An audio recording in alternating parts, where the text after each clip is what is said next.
আসসালামু আলাইকুম বন্ধুরা, আজকে আছি ষোলকোয়া বাজার। রোজ মঙ্গলবার।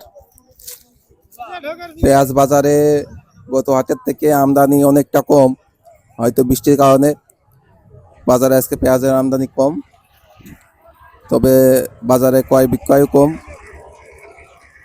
পেঁয়াজের বাজার পাইকারি কত দর ক্রয় বিক্রয় চলছে আপনাদের জানাই দেব।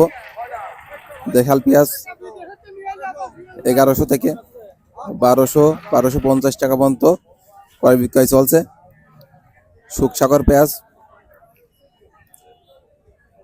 800 থেকে 900 টাকা পর্যন্ত ক্রয় বিক্রয় চলছে।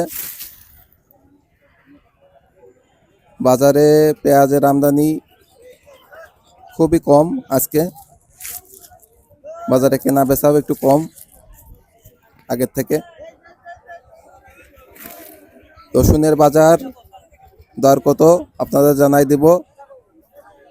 রসুন 1500 থেকে 2600-2700 টাকা পর্যন্ত ক্রয় বিক্রয় চলছে শৈলকুপা বাজার।